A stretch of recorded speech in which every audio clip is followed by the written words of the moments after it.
ওই যে আবু সাইদের মা তো কইছে এই যে আসসালামু আলাইকুম এরা দোয়া করেন।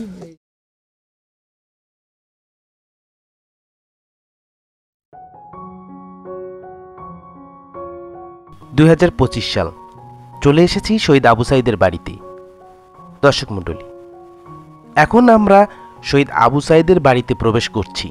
প্রবেশ করতে করতে সেই আবু সাইদের ঘরটি দেখতে পাচ্ছি। এরপর আমরা শহীদ আবু সাইদের বাড়িতে প্রবেশ করব।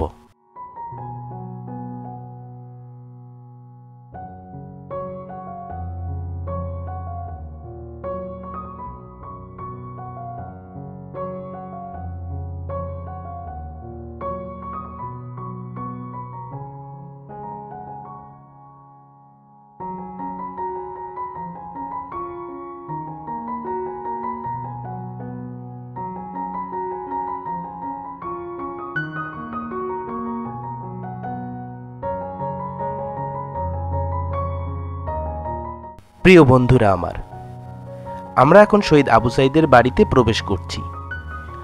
শহীদ আবু সাইদের বাবা আঙিনায় বসে আছেন। আমরা এখন তার কাছে যাব।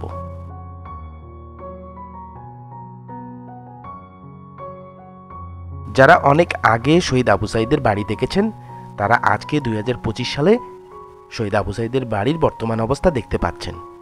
দর্শক মণ্ডলী, ভিডিওটি শেষ পর্যন্ত দেখবেন।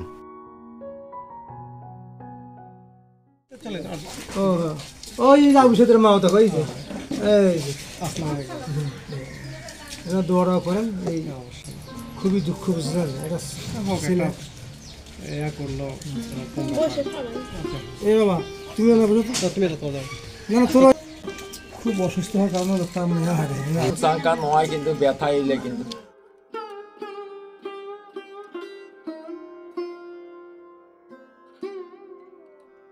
আপনারা অনেকেই জানেন শহীদ আবু সাইদের বাবা অসুস্থ ছিলেন।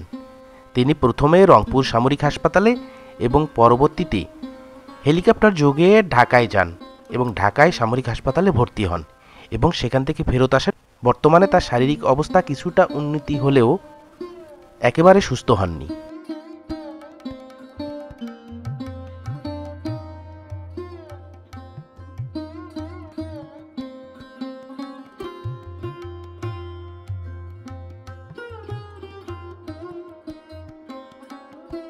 দর্শক মণ্ডলী, আমরা এখন শহীদ আবু সাইদের সেই ঘরটি দেখতে পাচ্ছি এবং সেই ঘরের সামনে শহীদ আবু সাইদের সমাধি।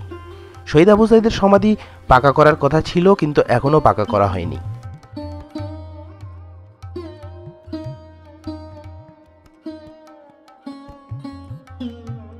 প্রিয় বন্ধুরা আমার, যারা শহীদ আবু সাইদকে ভালোবাসেন তারা অবশ্যই ভিডিওতে একটি লাইক দেবেন, কমেন্ট করবেন, আর যারা নতুন দেখছেন চ্যানেলটি সাবস্ক্রাইব করবেন।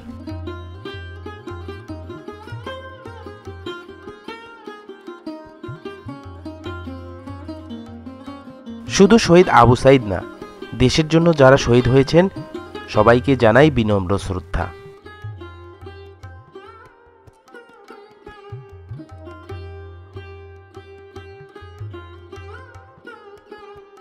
বন্ধুরা আমার, আমরা হয়তোবা সময়ের সাথে সাথে শহীদ আবু সাইদ সহ যারা দেশের জন্য শহীদ হয়েছেন সবাইকে ভুলে যাব, কিন্তু যারা সত্যিকার অর্থে শহীদ আবু সাইদ সহ সকল শহীদকে ভালোবাসেন, দেশকে ভালোবাসেন, তারা কখনোই ভুলতে পারবেন না।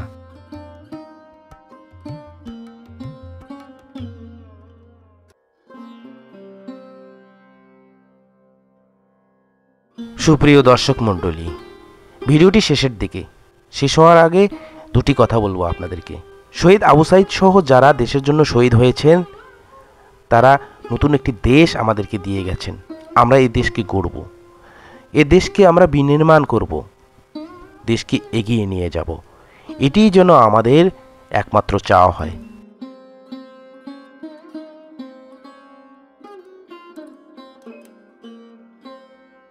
ভালো থাকবেন, দেখা হবে নতুন কোনো ভিডিওতে, নতুন কোনো টপিকস নিয়ে, নতুন কোনো স্থানে। আমি আসাদুজ্জামান সজন আজকের মতো বিদায় নিচ্ছি। আসসালামু আলাইকুম।